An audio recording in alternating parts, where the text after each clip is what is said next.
I'm Scott Soshnick. And I'm Eben Novy-Williams, and this is the Connor Mania Sports Business Podcast, the Sporticast. Giving you a D, we'll ask Jaime Faulkner, president of Biz Ops for the Blackhawks. Jaime, I like to rate often Eben's introduction after I say, hello, I'm Scott Soshnick. He says, and you're listening to, Connor Mania. It just seems so, I don't know, boring. It seemed predictable. For a 9 a.m. on a Friday morning, the energy was good. Energy's always good. I'll take that. I will say the energy is always good from Eben, but I am way more concerned with the creative. Like the energy should always be there. What do they say in sports? Like effort shouldn't slump. Yeah. Well, he didn't copy. Everybody's saying Bedard effect. That's the first time I've heard Connor Mania, to his credit. So. All right. Well, USPTO.gov, and then you can license that to the Blackhawks, and maybe it'll catch on.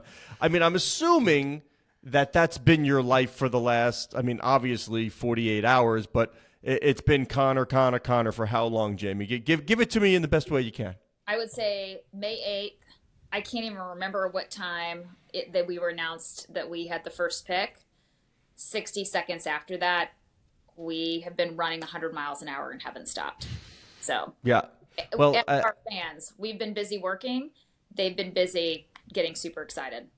Right. Well, I can tell you in the Soshnick household, with my focus group of one, as you know, is a AAA hockey player, plays for the Mid-Fairfield Rangers. We were watching the junior championships. Like, we have known Connor Bedard for a while in the Soshnick household. So do you have to educate people who this guy is, or are they just swept up in mania? It doesn't really matter. They're just happy to have a guy that they know nothing about.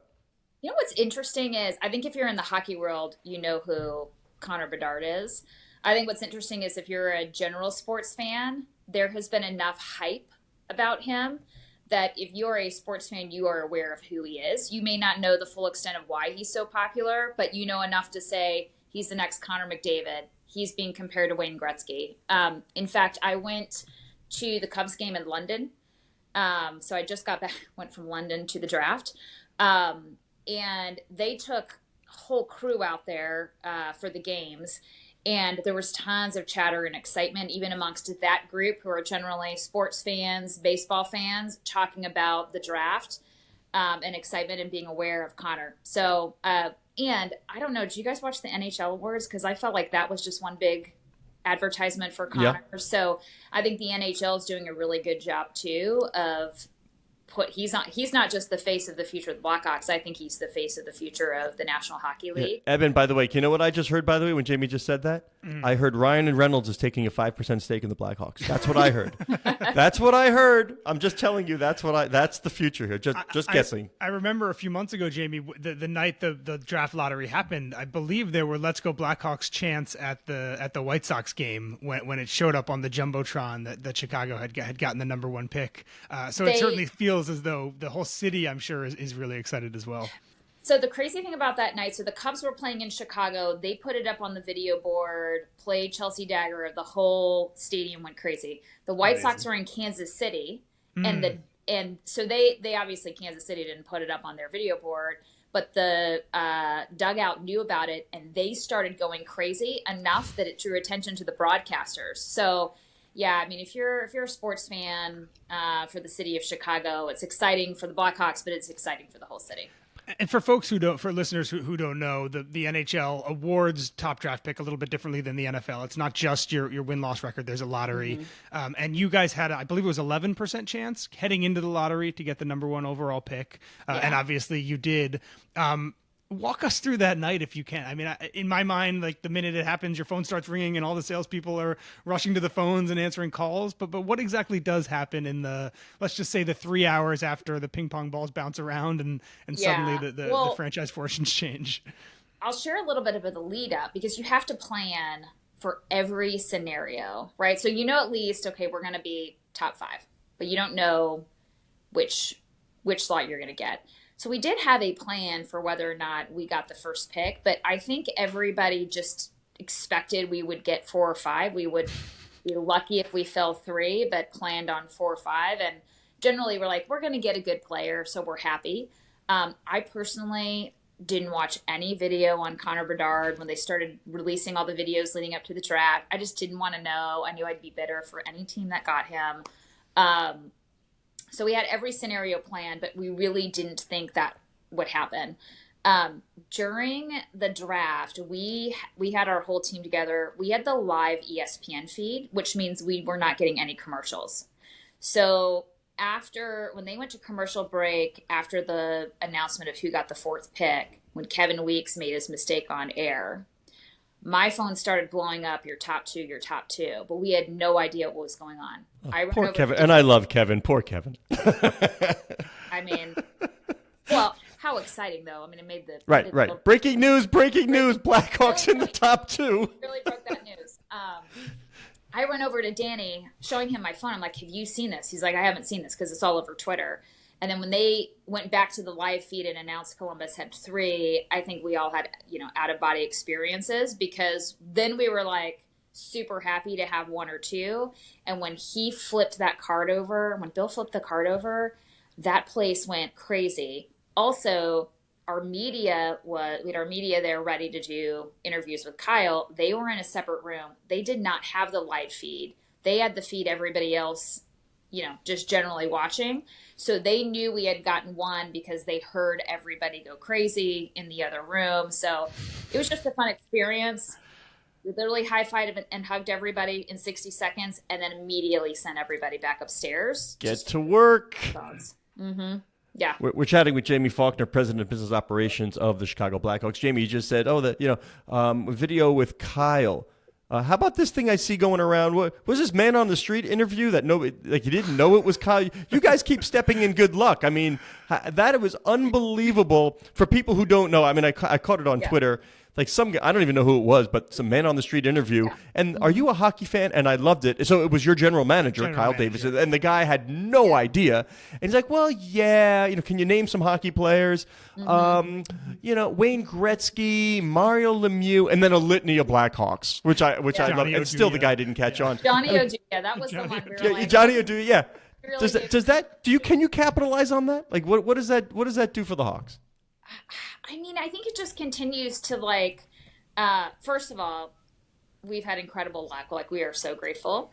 And Kyle texted us as soon as that happened. I happened to be with John Steinmiller. We call Steiny one of our PR guys, because he was like, hey, I just did this. Is this okay? We were like, oh, that's great. That'll be amazing. We didn't know how amazing it was till we actually saw it get posted. And then it went viral. So we've got people all over the country watching that video, which is great. I think just more exposure and excitement and fun around hockey in general, but certainly around the Blackhawks. And it was great. And if you've seen Kyle and met him, I mean, he's young. He was walking down the street with his baseball cap backwards. I mean, he looked like a regular fan. Yeah. So it was awesome. It was great. And now we've got these shirts made that people are ordering Kyle from Chicago. So... There you go. I love it. It's been great, yeah. Between that video and I don't know if you saw the Tennessee Titans. I was going to say the Titans video too, where they went to Nashville and talked to people on the street about the logos. Yeah. I'm down. You can for spend $1 million bucks so you can have a smart idea. I'm down for anything like that, whether it's planned or whether it's not planned. You want good, Jamie, apparently, if you want good content, go to Nashville and just. Yeah, exactly. That's it. Yeah, Nashville streets are the gold mine. Going back to the draft night. So you mentioned phones ring off the hook. One of the things I always find amazing in modern times about this, season tickets are still sold largely by the phone. I'm just kind of amazed that the phone still plays the same role. They're actually not. 82% of our sales were online, first of all. Okay. The people calling in were our season ticket holders who hadn't renewed yet. Oops. Who were like, I was planning on renewing. Yeah, sure you were. You an email. Wait a minute. This is a sales tactic. Your deadline to renew, was it before, or did they still have time to renew? No, well, we had deadlines, and then it was like, we're going to give you a couple more times, but it was right around sort of you haven't renewed yet, we're about to release your seats. Okay. And people were panicking, like, I just want to make sure I'm coming back. So it was our season ticket holders calling, and they were so excited, our reps couldn't get off the phone with them. So, because then they want to talk about it, right? So, like, the energy was high in the office. You could feel the energy coming through the phones. But yeah, most of our new sales actually came online. All right, give me nitty gritty. Where do we stand? Give me the nitty gritty. What has been the net of the Connor effect, or whatever your main Eben wanted to say? Sorry, I messed up your T-shirt. So going into the May 8th lottery, we were at 80% renewal, which is great given the season we had last year. But between May 8th and I would say yesterday when we ran numbers, we're well over 90% renewed coming back from last year. We've had 3,000 new full sales. So these are new full seats that came in. We actually had more than that, but because we aren't letting brokers in or anybody who acts like a broker, and honestly, in that I will tell you, like in the first 48 hours, we gave back over $2 million in sales because we were able to identify somebody as a broker or acting as a broker. How do you identify that they've bought before and someone else swiped in? How do you know immediately that someone who calls is planning to sell them? So we monitor everybody's usage for the tickets, and we can see if you're selling it on the secondary market. We know what prices you're selling it for. So we'll actually monitor these accounts for behavior and flags. So, and we do have a lot of organizations that obviously are transferring their tickets to employees and clients, which is fine. So we're more concerned about those that are selling and the price at which they're selling on the secondary market. And so we have flags for that, but then also on new sales, if you live in a different state and you're buying, we actually cap the number of seats you could buy online, but when you're maxing the cap and then you're coming back in to try to buy again, we can flag you.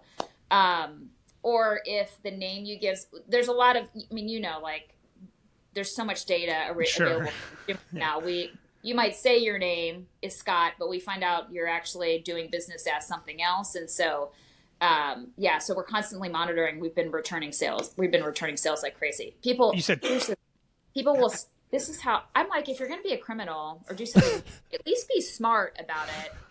We have people going out, buying tickets with their saying, and then coming back in and changing their name, but still putting their same StubHub account on there. So I'm like, come on, you're making it too easy. Yeah, don't make it that easy for us to catch you. So, anyway, yeah. Give us a headline. He's been worth what million to the Chicago Blackhawks so far? What can you quantify it for me? Probably can't quantify that or the boo that, but I would say in the short term, multiple millions of dollars right off the bat for us. And we got another pop from actual announcing his name in the draft. I also think Kyle and his team did an amazing job in the rest of the selections. And so it sort of has been compounded by the excitement of, okay, we've got the best kid in the draft. We got the fastest skater in the draft. We've got one of the kids everybody thinks is going to be the surprise kid up and coming. So the coverage around the draft has been great. That's given us an additional pop as well. So we're just now starting to tally up the Bedard effect or Connor mania to see what that means for us. Here's the other thing too, on social. So it's not just about the money, it's about engagement, right? So on our social following, likes and engagement on posts that maybe used to get 1,000 likes are now getting 3,000, 4,000, 5,000, 6,000 likes. For example, one of the things we did is we went and compared our announcement for Connor and even for Oliver compared to like when Columbus announced Adam, when, I'm blanking, Anaheim announced Leo, just to compare the likes. Our engagement for our 6th and 7th round picks did better than their post for their first round picks. More disappointment for Adam Fantilli. That's just the impact that it's having on everything that we're putting out right now. I went and looked, actually, I was curious. The tweet you guys had announcing Connor was the most engaged tweet you guys had in since 2017. Just to show how important that is. We talked a bit about the sponsorship or the ticket side. I'm sure also sponsors are calling in the same way. What's the bigger piece of the multi-million-dollar effect right now, do you think? Is it immediate ticket sales or is it corporate partnerships? It's retail and ticket sales for sure. Yeah. Corporate partners, what drives their business is a little bit different. It's sort of the macro economy and your business objectives. It's not as sort of volatile as fans are very reactive to performance and things that happen in the short term. Our corporate partner, we've been not great and had some issues over the last 2 years. We have corporate partners too that are in sort of Fortune 50, Fortune 100 companies. So these aren't small local companies that partner with us.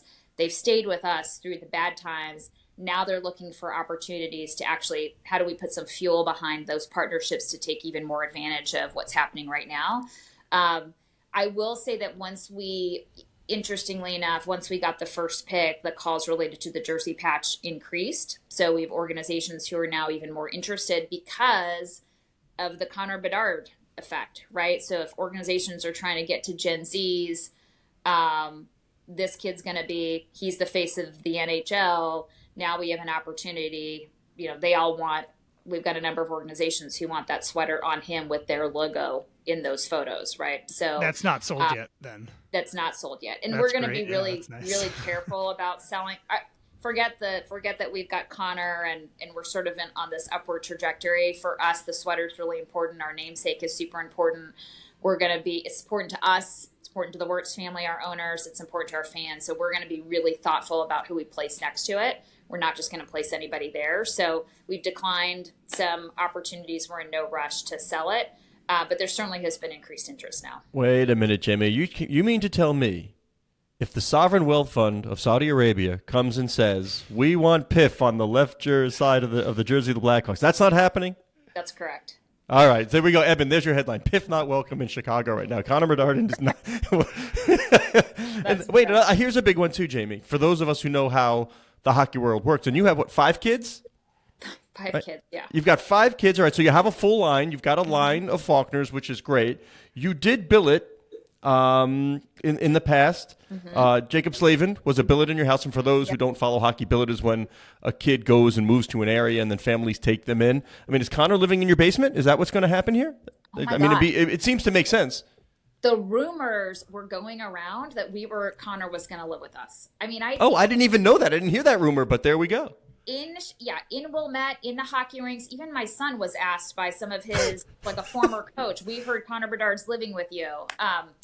He's not going to be living with us. Not that we wouldn't be happy to billet him, but his parents are going to come down with him, as they should, sort of getting him ready to be in a big market and launch him. So, but it was hilarious. Everybody thought we were billeting him. And listen, I have a great track record of being a billet. So Slavin's quite a good player, yeah. Yeah, because Slavin's pretty good. He's done all right. This one I have to ask. Now, all of Chicago celebrates, obviously, when this kid's coming. What was your husband's reaction? I assume this makes his job perhaps a little bit harder. If you don't know Eben, he's the chief commercial officer of the Chicago Cubs.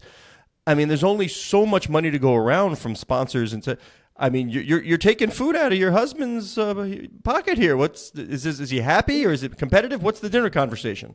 Well, his first love is hockey anyway. Oh, good. Okay. A man after my own heart. Okay. Yeah. So he is just obviously personally super happy and really excited about what's going on.